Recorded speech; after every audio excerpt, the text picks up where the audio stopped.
happy Halloween. Happy Halloween. Welcome to Forbidden Planet TV, and on today's extra special episode, we have the king of Danish horror. That's what I've decided to call you. It's actually Dutch horror. Dutch horror, oh my god. See, I've already screwed it up. It's kind of funny. Joe Hill also thought I was Danish, even when we met in the Netherlands. Great minds. You're in good company. European? I mean, Dutch, Danish, what's the difference, right? Yeah. Seamless. Seamless. So we are here to talk about your brand new book, Darker Days, which you're over touring at the moment. Yes. So how is the tour going? We obviously had you at Comic-Con. Did you have fun? It was a lot of fun. Comic-Cons are always fun. My kind of people. It was crowded. It was awesome though. Been to many Comic-Cons in all over Europe, not in London yet, so that was fun. I've been to Nottingham, to Dublin. Yes. This weekend to Brighton. Yeah, it's been fun. It's good. It's good to see, when you write a book and you see it on shelves, it's awesome. But when you write a book and you see it on shelves in a different language, that adds a whole nother layer to it. And I was going to ask about, because it's always fascinating about the kind of the journey of translation. Yeah. And kind of, because you speak impeccable English. Well, thank you. They're incredible. Like, with no accent at all. With no accent whatsoever. But writing in another language always seems a very kind of a huger. I've tried it. Yeah. I've dabbled in it a little bit. I wrote a couple of short stories directly in English. However, I'm more comfortable working with a translator. I'm working with Laura Dodd. She's a wonderful translator. Translation is an art, and it's important. It transforms stories across borders. It's important, and it's difficult as well. But she's doing a really good job. I always do a second version of it. Right. So I take her translation, rewrite it, put my own voice in it, because the English one, I want that to be on point, because then from English is then translated in many other languages. So I'd like to have that control where I can, because when it's then translating to like Estonian or Chinese or Portuguese, you just have to go by faith.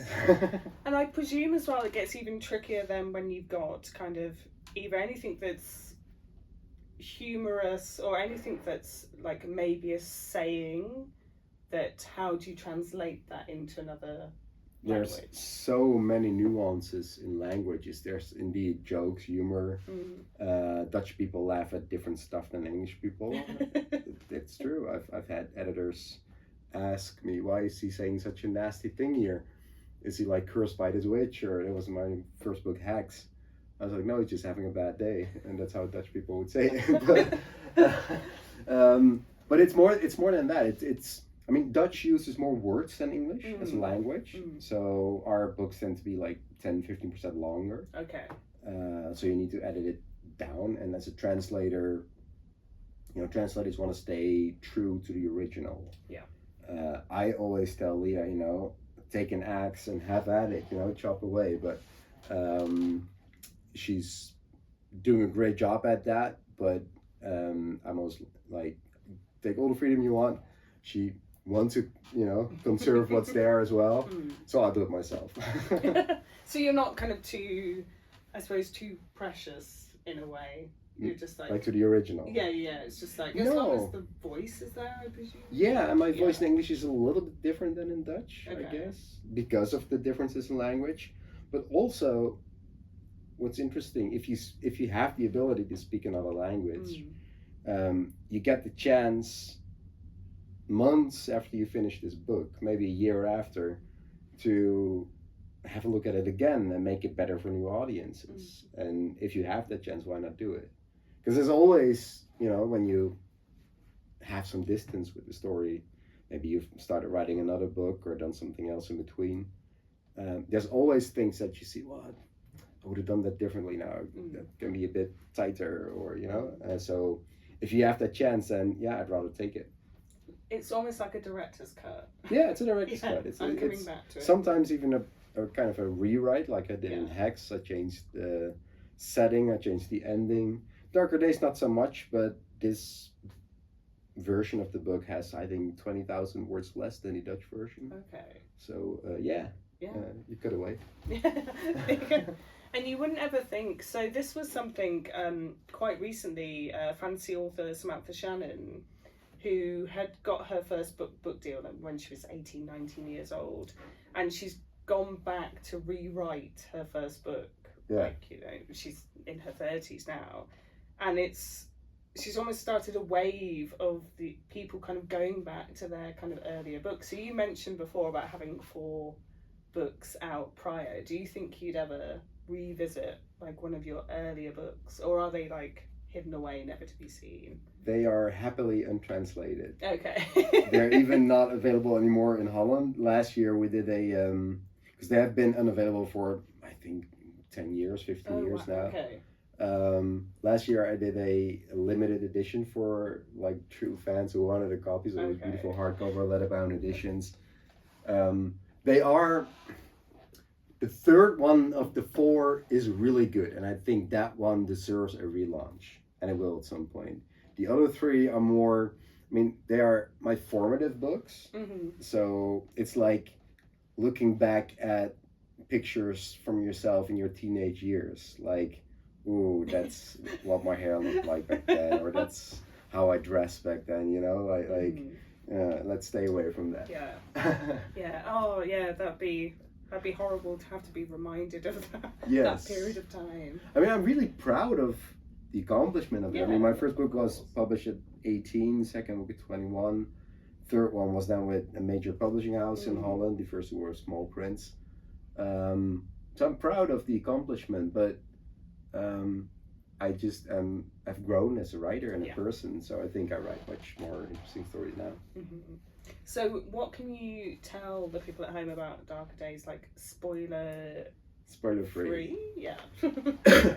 Darker Days is my modern twist on the Faustian bargain. So it's a deal with a devil story. And this story didn't come from Faust or Marlowe or any of those old day Faustian bargain stories. This was inspired by the deals with devils we all make every day. Like, we all make sacrifices in our lives. We all fly on vacation. Yes. Yeah. We know it's wrecking the planet. We all want our clothes as cheap as possible, or our food as cheap as possible, and someone is paying the price. And we take these sacrifices for granted. We in the pursuit of our own happiness. And I thought it was a cool idea to write a book about ourselves and make you wonder at each page, okay, would I still be willing to go this far? So this book is about a group of people who live on a street where everything is nice. 5 houses, 5 families, on the edge of the woods. 11 months. Each year they have a completely perfect life. They're perfect children, a little bit too perfect. They all are talented, they're all prodigies. They're all very happy and generally quite nice people, most of them at least. Except they, it's because they made a deal with something that calls itself the accountant, who only knocks the door, and this is all in the first chapter, so no spoiler, who only knocks the door November 2nd, 10 p.m., and he comes to collect, because the pact dictates that they have to pay with 2 prices. First price is that they have to pay with 1 month of the opposite, so they experience bad luck in November. They get a lot of little accidents, a lot of mental confusion, they become not so nice people. All stuff you can deal with as long as you pay the second price, which is that someone needs to die in the woods behind their house. So an annual human sacrifice. Sounds perfectly wonderful. Yes, fun. Sounds perfectly doable. And this is almost, so this is based in America, so this is kind of your Pacific Northwest American novel. Was there a reason specifically for basing it there? There was, because so I'm from the Netherlands. We have no tradition of horror whatsoever in my country. We have no hardly any religion anymore. We have no superstition. We have no mythology. They're quite boring people. And that gives for quite boring stories. So when I thought of, okay, what can I bring to the horror genre that's fresh and original without any background steeped in mythology or horror, I figured, okay, I'll embrace my Dutch and I'll embrace my Dutch practicality. So I think practically whenever I think of a horror story, if there's a witch in your bathroom, you throw a towel over her face and go take your shower. You know, you just deal with it. It's there. You get used to it. If there is, you have to make this annual human sacrifice each year. Who would you actually pick?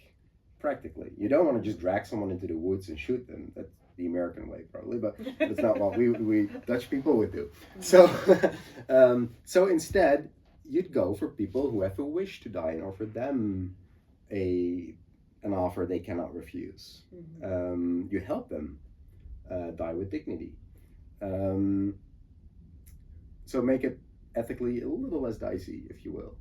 And in the Netherlands, that would not work because we have laws that provide for that. And in America, they don't. In some states, they have some flexibility, but this story would not have worked in the Netherlands because these people in the day, they try to look for people, for volunteers, people who are terminally ill with a wish to die.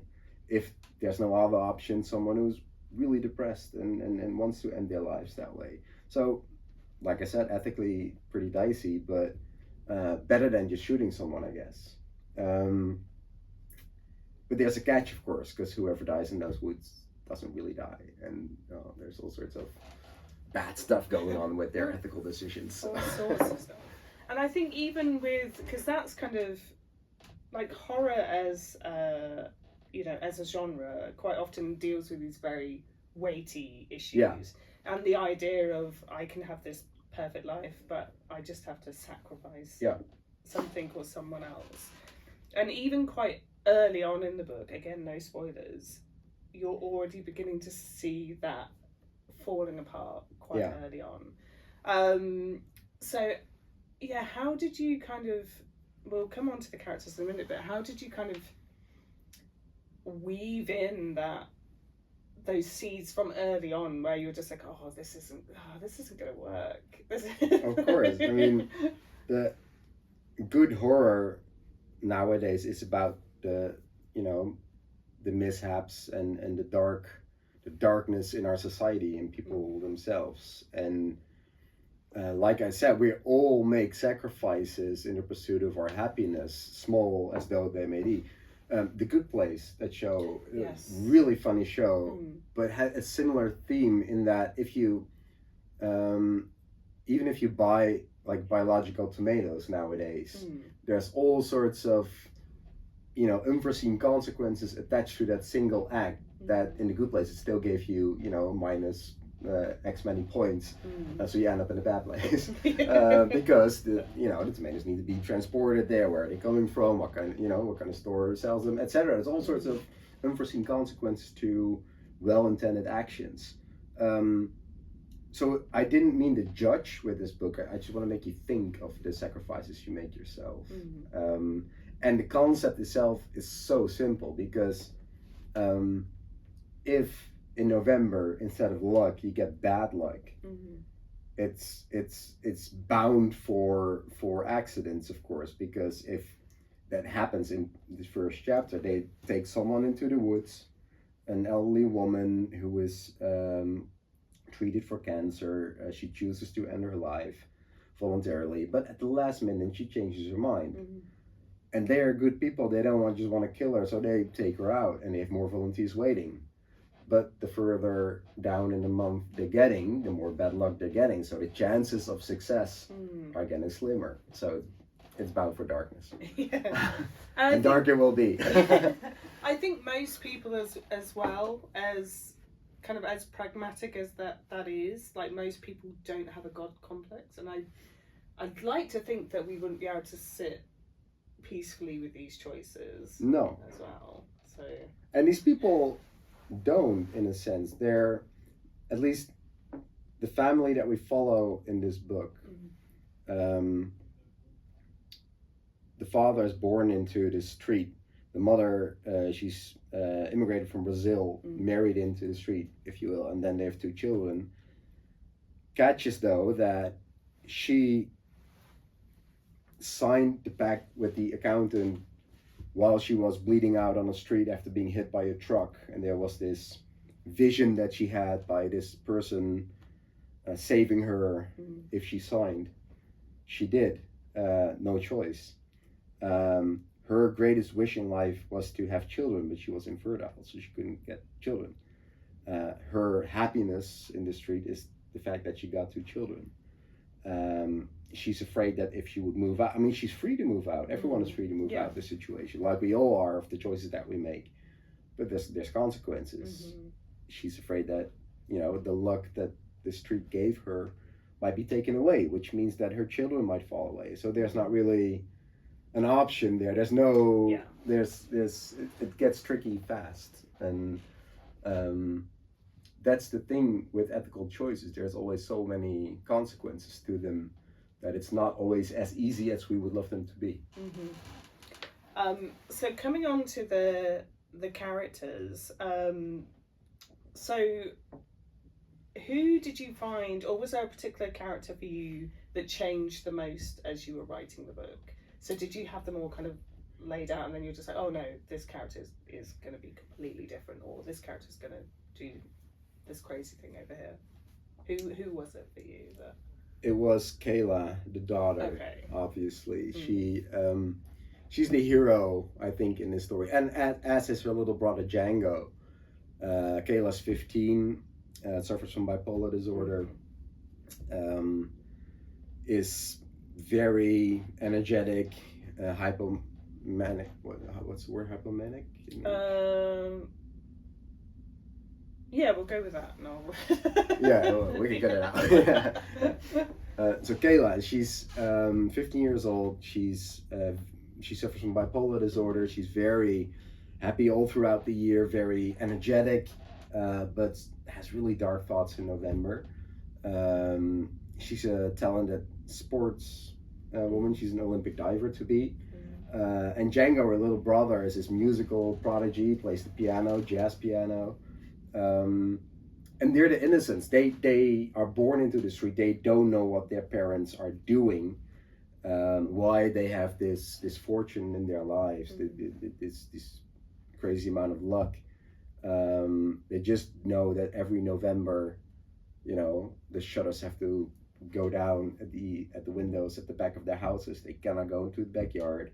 They cannot cross the fence into the woods behind their houses. There's all sorts of stuff that they're used to in similar ways that people who live in the mountains are used to not leaving your trash outside because bears come to collect. Yeah. You know, it's just part of their lives. But they're the innocents. They haven't chosen to be there. They're just born into this.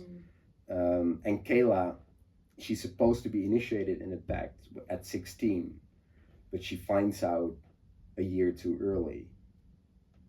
And that's where the story takes off. Yes. And it was kind of giving me Purge vibes as well. You know, the fact that you kind of lock down for November. Have you watched any of the Purge films? Yes, But you have that idea of these, you know, beautiful streets with very rich people living, and then they're just like, oh yeah, we can survive a night and just lock ourselves away. But obviously it doesn't. Yeah, it doesn't work like that. It doesn't work out that way, and you know, no man or woman is an island. Yeah, you can't just shut the shutters and be done with the world, kind of thing. So. And especially when your own moral judgment is lapsing, like the father in from this family, Ralph is his name. He's supposed to be the ethical guardian of the law, of the entire street, make the ethical decisions because by profession he's a judge.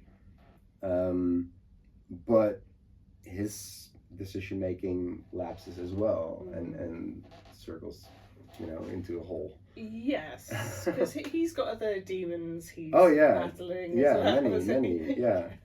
And in November, it just all comes boiling up. So it's a recipe for disaster, which is of course what happens. And the story is told over the span of 2 different spans of darker days, 2 different Novembers. Yeah. Something really bad happens in the first one, and something even much worse happens in the second. And was there a reason that you chose kind of November out of course, all the months of the year? I mean, November is the month when everything dies. It's just right. It's Hope everything dies. gets hope dies. It becomes gloomy. I mean, December is fun, and you live up to Christmas. The lights go on. In November, it's just rain and coldness and darkness, and the leaves drop from the trees, and it becomes wet and mushy, and all things lurk in that darkness. And no, it's not a good time. Yeah, because you get that initial as well. Obviously, today is Halloween. You get that initial kind of tomorrow's November, right? Halloween. Yeah. So you're on tour for the perfect, the perfect time, which is great. Yeah. Were there as well? There's an element as well, which is, I always find it really interesting when kind of music's woven through books. Yeah. And there's mention of, I think it's a Ella Fitzgerald song. Yes. And suddenly you can kind of, as you're reading it, you kind of just hear that music, and it's quite eerie. Yes. Do you write along with music? Do you have a playlist that goes along? I do. With your... I used to write with all sorts of hard rock. I only tend to be able to do that nowadays with the same kind of hard rock that I played back when I was 18 or so. Because it's it's like second nature to your brain, that it just writes in the rhythm of that song or something. If it's new stuff, I start listening to it. So that doesn't work for me. Okay. But this has a lot of old-time jazz and boogie woogie and stuff like that. I mean, Django, one of my favorite characters in this book, like I said, he's this prodigy on the piano. He's 10 years old. There's this kind of poignant scene in the beginning of the book. He has this piano teacher, Mr. Hendricks, who is in his 90s. It was based on my grandfather. My grandfather was called Mr. Hendricks, who also was a war veteran, like the Hendricks in the case of my own grandfather. He lived in the Netherlands. He played jazz music. He was 18 years old back in the day. And when the Canadians came to liberate our country, because the Germans had forbidden jazz, so you couldn't play that. But when the Canadians came to liberate the Netherlands, my grandfather was, each night he had to play at the parties for soldiers. So during the day they had to go into the cellars to avoid being hit by the rockets and the bombs, and then in the evening they played at parties. Wow. And that's the piano teacher in the book is inspired by him. Yeah. That's very very cool. Yeah. I like that. I also like how Django uses his music to battle the darker days, right? I mean, it influences him, but also tries to beat it through his music. Yeah. Because there is obviously so much hope in those two characters, but I suppose maybe the hope gets somewhat twisted for one of them and not so much for the other. There's still some. I mean, even the children turn dark. Yes. In November, and not by their own will, but by the fact that they live where they live, that they're born in that place. Django, influenced by the stories that this piano teacher tells him about World War II, he's interested in that. But then in November, that turns dark as well, and he's becomes interested in all that Nazi symbolism and the acts that they did. And there's a scene in the book where it on the surface of it looks like children playing, like he and his buddy from across the street, where they're playing Nazi and Jew, and one of them actually has a gun that they'd taken from the safe of his father, and this is America, so guns are up for grabs, and it's probably loaded. So,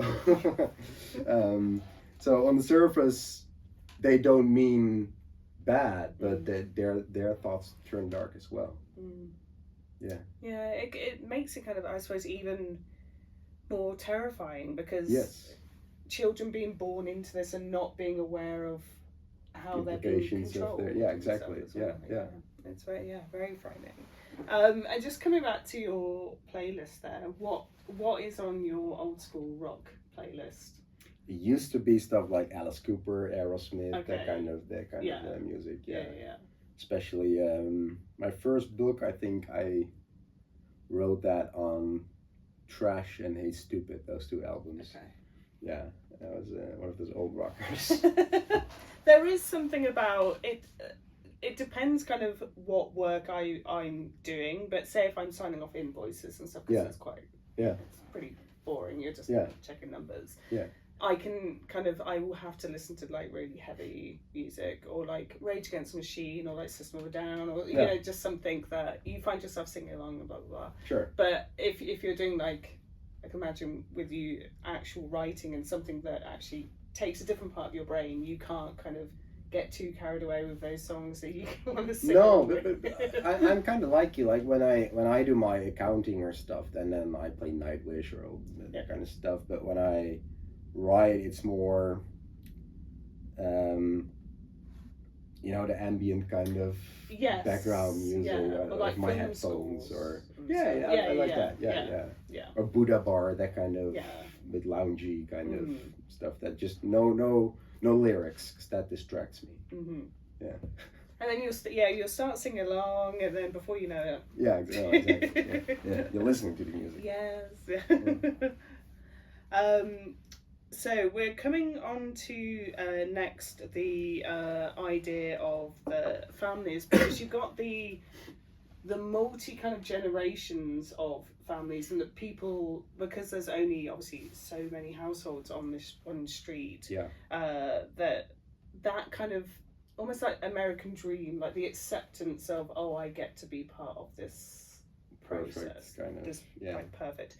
So where did that kind of almost Stepford kind of idea come from for you? That kind of ideal. I like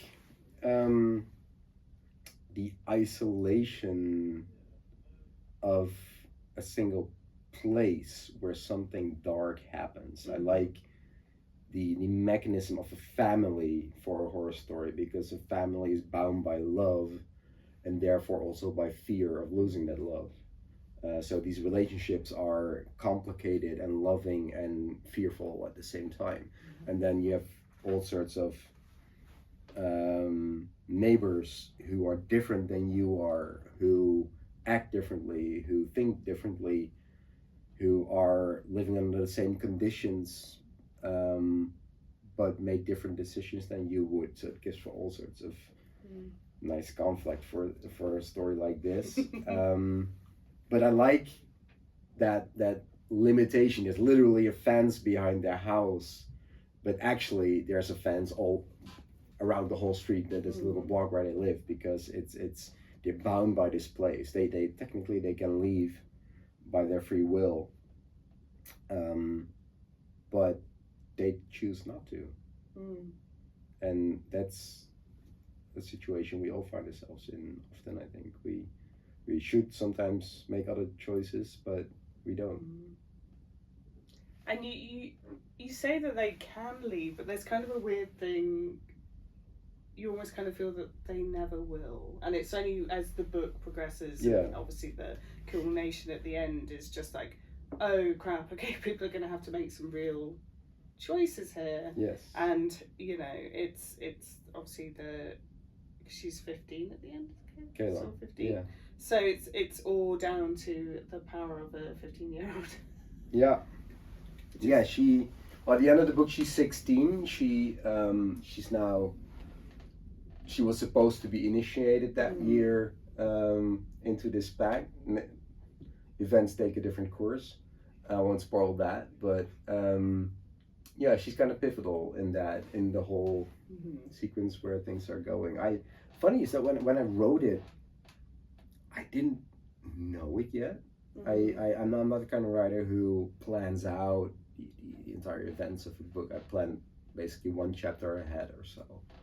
So that I can, write without being stopped too much by thinking. But it was all there. It was all set up already in the entire premise of the story. So the question that I always ask readers when they give their opinion about the book is, did you see the ending coming? And almost always people say, no, I didn't see it coming. And I'm like, yes, it worked, because I didn't see it coming as well, but it was all there. If you look back and read back for a second time, you discover, of course, why didn't I, add that up? It's quite interesting you say that as well, because I know obviously at Comic-Con we were chatting with Keith Rossen about Coffin Moon. A similar thing with his book, where initially when he was first working on it, the first edits went in, the teen character wasn't as big a character. No. And then suddenly you're just like, oh, I need to develop this character. Mm-hmm. And there is something, I love kind of seeing powerful in different ways, like women in horror, and kind of reclaiming that final girl. Yeah. Like, I'm not a victim, I'm in control of this kind of thing. And yeah, she is just wonderful. Oh, she's awesome. Yeah, definitely. Yeah. So if you were to cast Darker Days as a film, do you have anyone in mind for, I'd have to say for someone like The Accountant, do you have your perfect devil-like character? So yeah, the accountant in Darker Days is the devil figure, right? It's not a Christian devil at all. It's something that comes from the woods. We don't know a lot about him. He symbolizes the month of November. Sometimes when you look at him, he's a man in a suit. Sometimes there's just November branches sticking out of his collar. There's the wind. There's the mist. There's the fallen leaves. When I wrote Darker Days, I kind of pictured him as the high judge from the vampires in True Blood. Oh, the Magister. Yes. Okay. Yeah, I kind of pictured him a man like that, this pale man in a nice suit. I forgot who the name of the actor. It's been so long since I've seen True Blood. Yeah, it's been a while. Yeah, and it went off in weird places. Oh yeah, definitely. Yeah. I fully agree. But no, but other than that, if I were to cast Darker, it's in production for a television show right now. Mm-hmm. If I were to cast, I would go for actors that are not very well known. Mm-hmm. I never like to put a face on my characters, because what I like about storytelling is the magic that happens between me as a writer putting these words to paper and you as a reader reading it. Yeah. I need you to finish the story. I need your imagination to make it real. Right? If the book is closed, it's nothing. If it opens, if you read it, it becomes a story. It becomes an experience. And in your mind, these characters look very different than in mine. Mm-hmm. And that's fine. That's the beauty of it. And so I never like to fill in too much about what characters look like or who I picture as certain, if I would pick a famous person for this or that. Yeah. Other than the fact that I don't like to do that, I also really don't know, I guess. I like preferably unknown actors, because I think too famous characters would just distract from the story. But yes. Yeah. Yeah, I suppose that's the, I don't know, say if you someone like Nick Cage or whatever, suddenly that becomes, it's just his kind of character piece, isn't it? And you forget any of the horror because you're just watching Nick Cage. Of course. Not that he would be necessarily a good fit for the camera. It could work. It could work. Yeah. Hollywood. Yeah. So coming towards the end of our interview, so seeing as it's Halloween, what are your kind of normal traditions for Halloween? Do you like kind of watching scary films, reading scary books? I do. I mean, for us horror writers, it's a bit of Halloween every day of the year, of course. Yeah. That's the nice part about our jobs. In the Netherlands, we don't have a tradition at all of Halloween. Okay. Again, we're pretty boring people. But so I love walking around London, seeing all the Halloween decorations 2 years ago or so. I was in the US. It's even way crazier there than it is here. And it's awesome. I love it. And I know all the traditions from books, from films. I've never had the actual trick-or-treating experience myself, or the crazy Halloween parties. It's just, in the Netherlands, it's just not there. It's blowing over a little bit nowadays because of pop culture, but it's not a big thing in Holland. So I watch horror movies. I read scary books like I do the rest of the year. And what would you recommend to people out there for maybe like an underrated horror film and book that you think deserves more love? An underrated horror book that deserves a lot of credit. I don't know if it's underrated, but one of the books that actually really scared me that I recently read was Incidents Around the House by Josh Malerman. Yeah. That was one of the few books that actually gave me jump scares. It was terrifying. It was such a simple concept. There's this girl, she's 6 or so, she narrates a story. She has a daddy, she has a mommy, and then she has other mommy. Yeah. Yeah. The minute you get other mommy, you're just like, oh. Yep, it's terrifying. That book is great. I love Tanana Reeve Dew's The Reformatory. Beautiful. I mean, not underrated. It won all the awards.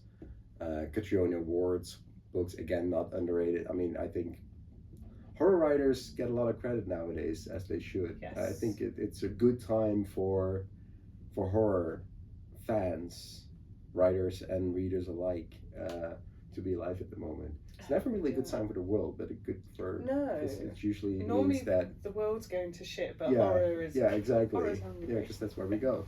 Yeah. And as for movies, I mean, I love all the more elevated, high quality horror that's been produced recently by Jordan Peele, Mike Flanagan, Ari Aster, especially Mike Flanagan's work. The Fall of the House of Usher. It was just brilliant. Yeah. God, there's so much. Like, I recently subscribed to Shudder like a few months ago, and there's just new stuff kind of coming through every day almost that you're just so new to watch. Yeah. And like always in horror, there's a lot of bad stuff as well. But you sift through that and you find the diamonds. Yes, yeah. So what are you working on next? So my next novel is called The Last Story of Jamie Gunn. It's done. It will be out in the Netherlands next week. So right after I come to Holland from the UK, I'm going on tour there. It's a really, really awesome book as well. It will be out in, I think, spring 27 in Britain and the US. It's a writer's book. It's my own story, if you will. It's about a boy who loses his father at a young age, like I did. His father was his favorite storyteller. So to give meaning to his father's death, he goes door by door, ringing doorbells to collect stories from strangers. And this one stranger tells him a story that she says can actually kill you if you hear its ending. So she doesn't want to tell the full story, obviously, because she doesn't want to kill him. But Jamie is intrigued, and he wants to know the story, because he does not really believe in it. Or does he? I won't spoil how that ends, but the story follows Jamie's life as he gets older and becomes a horror novelist and writes that story. Wow, okay. That sounds incredible. It's an awesome book. It's an awesome book. You like it. That sounds very, very cool. And to finish with, so what are you currently reading? What are you watching? And if you game, what are you playing? I am currently...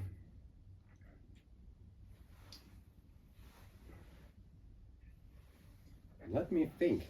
It's a trick. It's not a trick. What was I reading before I went on tour? I know tour really messes with It messes with your mind so much. Yeah. Oh my god. What was I reading before I went on tour? Oh, yeah.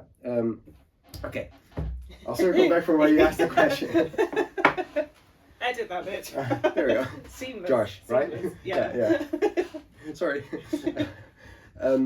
So I'm currently on tour, and I find it really difficult to focus on anything else than just promoting the book, reading, watching. There's just literally no time for it. I was reading before I went on tour Catriona's new book, Nowhere Burning. Yes. It's really good. Oh, I can't it's wait. Really good. Can't wait. Also, I was about to get into Righ by Eric Laraka. Yes. So I can't speak to that yet, but it sounds incredible. So those are the things that I was reading. I love Eric's stuff. He's far out, right? Oh my gosh, Very. Sometimes when I read an Eric book, I have to go sit on my own for a little while and just think about what I just read. Yeah. But keep doing you, Eric. Oh yeah. It's amazing. It's amazing stuff. But it's out there. Yeah. And are there any series, like TV series, that you're looking forward to watching, or films towards the end of the year? I really look forward to seeing what comes out next year, Mike Flanagan's adaptation of Carrie. Ah, yes. Mm-hmm. And I'm looking forward to it because I actually was on set for that, which was awesome. Oh my God. Yeah, it was really fun to see him at work and all his crew. And it's going to be like a modern adaptation from that story. It sets in the here and now. It's going to be pretty spectacular, I think. If anyone could do it, because when they say, "Oh, we're going to reboot or redo something," and you're just like, there were 3 movies of this before, and a couple of theater plays, and initially Stephen King didn't like Mike to do it again, but then he read the scripts and he loved it. So it's in good hands. Yes, I think if Stephen gives it the okay, we're good. Yeah. Brilliant. Okie doke. Well, for anyone at home, if you like the sound of what you hear, you can grab a signed copy of Darker Days from any one of our 10 stores and also from our website. But for now, this is our last episode of October. Happy Halloween, and we will see you in November. Bye. Bye-bye.